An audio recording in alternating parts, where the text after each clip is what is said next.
Shalom sahabatku, salam sejahtera dan salam sehat selalu untuk kita semua. Judul renungan kita pada kesempatan yang baik ini, ialah tentang kehendak Tuhan lebih baik dari rencana kita. Landasan firman Tuhan untuk judul renungan kita, diambil dari kitab Yeremia pasal 29 ayatnya yang ke-11. Demikian sabda Tuhan bagi kita, sebab aku ini mengetahui rancangan-rancangan apa yang ada padaku mengenai kamu, demikianlah firman Tuhan, yaitu rancangan damai sejahtera dan bukan rancangan kecelakaan, untuk memberikan kepadamu hari depan yang penuh harapan. Dalam hidup ini, banyak orang berusaha merancang masa depan mereka dengan sedetail mungkin. Dari pencapaian akademik, karir, keluarga, hingga keuangan, hidup kita seringkali menjadi pengejaran terhadap rencana terbaik menurut hikmat kita sendiri. Namun, berkali-kali kita mendapati bahwa rencana kita tidak selalu berjalan sesuai harapan. Kekecewaan, jalan memutar, dan penundaan memenuhi langkah kita. Dan dalam momen-momen ketika rencana kita gagal, Tuhan mengundang kita untuk percaya kepada sesuatu yang jauh lebih besar dari penglihatan kita yang terbatas, kehendaknya. Ada beberapa hal penting yang perlu kita pahami dengan benar terkait kehendak Tuhan lebih dari kehendak kita, yaitu, 1. Rencana kita terbatas, tetapi pandangan Tuhan kekal. Kita sering merancang hidup berdasarkan pemahaman kita terhadap keadaan saat ini. Kita melihat apa yang ada di depan mata, mengukur sumber daya, menghitung kemampuan, lalu menyusun tujuan. Meskipun merencanakan itu bijak, mempercayai bahwa rencana kita sempurna adalah hal yang keliru. Dalam Amsal 16 ayat 9 mengingatkan kita, bahwa hati manusia memikir-mikirkan jalannya, tetapi Tuhanlah yang menentukan arah langkahnya. Rencana manusia seringkali terikat pada keinginan untuk mengontrol, kita ingin meramalkan dan menyiapkan segalanya. Tetapi pandangan Tuhan mencakup kekekalan. Ia melihat akhir dari sejak awal. Dalam Yeremia 29 ayat yang ke-11, konteksnya sangat penting, yaitu, bangsa Israel sedang berada dalam pembuangan. Rencana mereka runtuh. Namun Tuhan berbicara melalui Yeremia, menjanjikan masa depan yang penuh harapan. Ini menunjukkan bahwa bahkan dalam masa-masa seperti di pembuangan, ketika segalanya tampak hancur, Tuhan sedang menenun kisah yang lebih besar. Seorang wanita muda pernah merencanakan karir bergengsi di luar negeri. Ia menghabiskan bertahun-tahun belajar, mendaftar beasiswa, dan diterima di universitas ternama dunia. Beberapa hari sebelum keberangkatan, visanya ditolak. Ia sangat terpukul.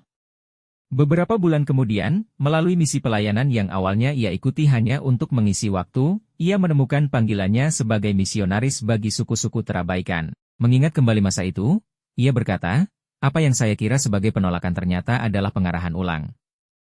Pandangan Tuhan tidak pernah sempit. Ketika rencana kita gagal, ingatlah bahwa itu bisa jadi adalah cara Tuhan untuk membuka kita pada tujuan kekalnya. 2. Kehendak Tuhan membawa damai di tengah keguncangan. Kita sering mengasosiasikan damai dengan terwujudnya rencana kita. Jika semuanya berjalan sesuai rencana, kita merasa aman. Namun damai seperti itu rapuh. Damai yang berasal dari kehendak Tuhan berbeda, ia melampaui segala akal, Filipi 4 ayat yang ke-7. Bangsa Yehuda rindu kembali ke Yerusalem, tetapi Tuhan, melalui Yeremia, menyuruh mereka menetap sementara di Babel, Yeremia 29 ayatnya yang ke-5-7. Itu perintah yang mengejutkan. Namun dalam perintah yang tidak menyenangkan itu, Tuhan menjanjikan sesuatu yang mendalam, rencananya adalah memberikan hari depan dan harapan. Di tengah ketidakpastian, mereka dipanggil untuk percaya. Damai tidak selalu datang dari kejelasan, tetapi dari keyakinan pada karakter Tuhan. Ketika kita percaya bahwa kehendaknya itu baik, bahkan jika bertentangan dengan keinginan kita menemukan ketenangan yang lebih dalam. Bayangkan seorang pria yang divonis mengidap penyakit terminal. Mimpinya untuk pensiun dan berkeliling dunia pun pupus. Namun di dalam keheningan ranjang rumah sakit, ia mengalami Tuhan secara pribadi dan mendalam. Melalui doa dan firman, ia mulai melayani sesama pasien.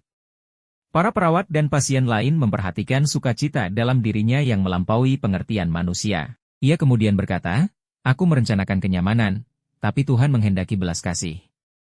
Jalannya memberiku damai. Kehendak Tuhan memang tidak selalu mudah, tetapi selalu penuh damai bagi mereka yang menyerah. Ia tidak menuntun kita ke dalam kehancuran, tetapi ke dalam kekudusan dan pemulihan. 3. Mempercayai kehendak Tuhan mengubah cara pandang dan masa depan kita. Ketika kita memilih untuk memeluk kehendak Tuhan, cara pandang kita berubah. Kita tidak lagi menilai hidup hanya berdasarkan hasil jangka pendek. Kita mulai melihat melalui lensa kekekalan. Yeremia 29 ayatnya yang ke-11, bukan janji keberhasilan instan, melainkan penebusan yang hakiki. Kata, rencana, dalam bahasa Ibrani, macasyabah, berarti pikiran, maksud, atau rancangan. Tuhan memiliki maksud yang disengaja bagi umatnya. Mempercayai kehendaknya memerlukan penyerahan, tetapi juga membawa transformasi. Seorang mahasiswa teologi pernah gagal dalam tugas akhirnya dan tidak bisa lulus tepat waktu. Mimpinya menjadi pendeta pun tertunda. Dalam keputusasaan, ia bekerja sementara di panti asuhan Kristen. Di sana, ia menemukan beban hati untuk anak-anak yatim. Ia kemudian mendirikan pelayanan yang membawa ribuan anak kepada Kristus. Tuhan menggunakan kegagalanku untuk menanam aku di tempat yang benar-benar membutuhkan aku, kenangnya. Ketika kita berkata, jadilah kehendak MU, itu bukan bentuk menyerah, tetapi sebuah kebangkitan menuju sesuatu yang lebih tinggi. Kehendak Tuhan membentuk kita, menghancurkan kesombongan, memperluas hati, dan mempersiapkan kita untuk makna kekal. Yeremia 29 ayat 11 adalah deklarasi harapan dari Allah yang setia kepada umat yang sedang tersesat. Ketika rencana kita berantakan, itu bukan akhir, bisa jadi itu adalah awal dari kehendak Tuhan yang sedang dinyatakan. Saat kita berjalan dalam iman, mari kita ingat, kehendaknya lebih bijak, waktunya sempurna, dan rencananya adalah damai dan masa depan penuh pengharapan. Mari kita menyerah, sebab kehendak Tuhan sungguh lebih baik daripada rencana kita.